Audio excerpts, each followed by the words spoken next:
Oi, tudo bem? Sou Luciano da Fonseca, aqui do nosso canal Em Busca. Quero desejar a você muita alegria e muita paz nesse dia. Hoje nós vamos falar sobre o conceito de quilombo. O que é o quilombo? Quilombo é a origem de um processo de luta contra a opressão, contra a escravidão, contra o racismo, tudo que podemos chamar de vergonha entre nós, seres humanos. Na história do Brasil, graças à utilização do trabalho escravo no sistema de exploração, diversas práticas e manifestações de resistência contra o tipo de relação de trabalho opressivo foi confirmada. Entre elas, a constituição dos quilombos foi uma das mais ousadas e bem articuladas ações que buscavam quebrar as imposições no contexto da administração colonial. A imposição do pacto colonial era muito complexa e muito opressiva.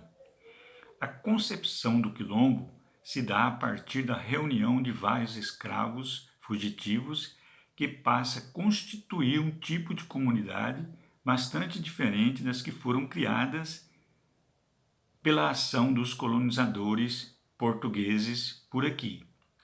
Conforme Souza, os habitantes dos quilombos, chamados de quilombolas, participavam de todo o trabalho que envolvia a obtenção de alimentos e construíam pequenas oficinas onde fabricavam suas roupas, utensílios, ferramentas, móveis e outros tipos que envolvia o trabalho. No dicionário da língua portuguesa, a palavra quilombo vem da língua banto, sendo uma referência a guerreiro da floresta. A primeira definição de quilombo vai surgir no contexto da administração colonial no ano de 1740, pelo famoso Conselho Ultramarino Português, que definiu o termo quilombo da seguinte maneira: toda a habitação de negros fugidos que passam de 5, em parte desprovida, ainda que não tenha ranchos levantados e nem achem pilões nessas situações.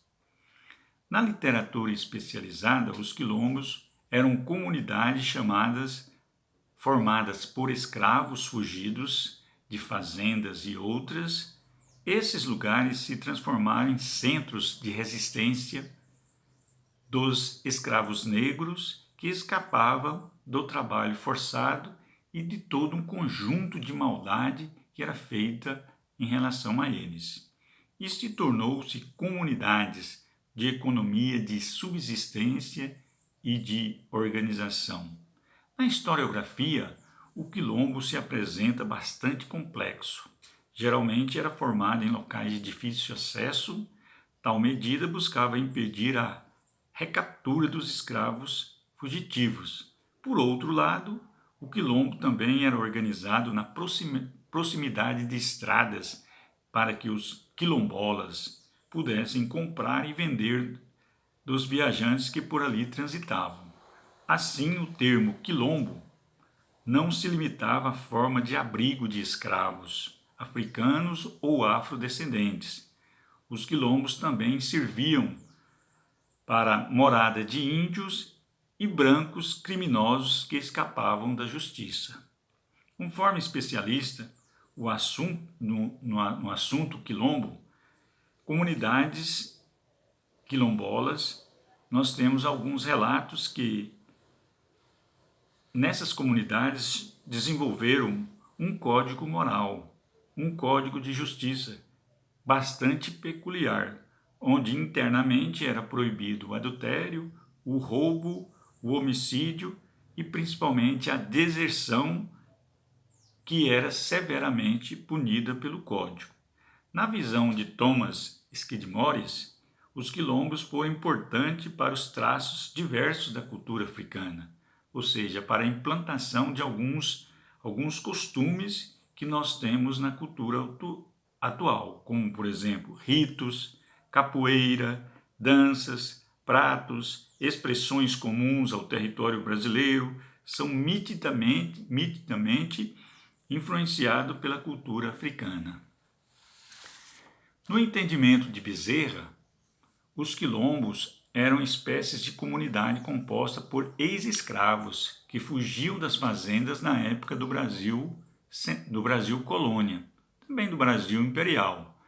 Os quilombolas eram descendentes que conseguiam fugir de fazendas, ou seja, quem eram os quilombolas? Eram aquelas pessoas fugitivas que conseguiam fugir das fazendas e dos engenhos e buscavam moradias nesses locais. Geralmente o quilombo era formado em locais de difícil acesso, como foi dito. Tal medida visava impedir a recaptura, ou seja, toda a dificuldade era imposta. Há uma pergunta para responder: como surgiram os quilombos? Bezerra vai dizer que os quilombos brasileiros surgiram como uma forma de resistência à sociedade colonial escravocrata, em que os negros africanos se libertaram da sua condição de escravos e puseram a recuperar sua identidade, tradição e costume. Como era a vida no quilombo? Na visão de Bezerra, de Viotti e Novaes, o funcionamento do quilombo sempre buscou manter a tradição, a cultura, a religião e o costume dos escravos que nele habitavam. Portanto, nas comunidades se realizavam atividades diversas, como agricultura de subsistência, o extrativismo, criação de animais, exploração de minérios e atividades outras. Nos quilombos, os negros tratavam de viver suas tradições. O melhor de tudo era que podiam voltar a ser livres, cultuar seus deuses e praticar suas danças e música. No entanto, não se esquecia dos companheiros que ficavam escravizados. Era comum ajudar a organizar fugas das fazendas e dos engenhos ou economizar dinheiro para que alguns pudessem obter sua liberdade. Selecionamos alguns quilombos da região aqui do Pará e de Goiás para a gente falar onde teve esses quilombos. Os estudiosos dizem que em todo o Brasil onde ocorreu a escravidão, nós temos indícios que ocorreram quilombos.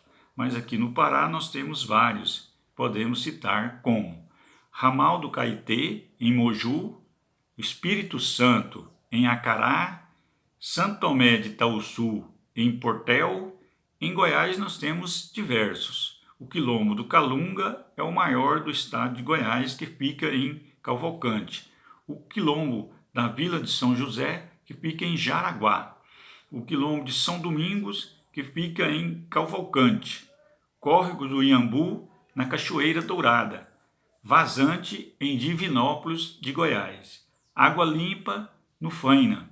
Valdemar de Oliveira, em Goianésia. Rafael Machado, em Niquelândia. Castelo, Retiro e Três Rios, em Simolândia. Goianinha, em Palmeiras de Goiás. Recantos Dourados, em Abadia. E Quilombo de Jataí, em Jataí, no sudoeste de Goiás. A pergunta que se faz para terminar nossa fala é: quais as consequências dos quilombos no Brasil colonial? A historiadora ou a historiografia cita que, entre as diversas consequências, fez surgir no Brasil uma profissão denominada de capitães do mato. Embora estes homens, capitães do mato, eram conhecedores das florestas e eram contratados a preço de ouro para recapturar os escravos fugitivos.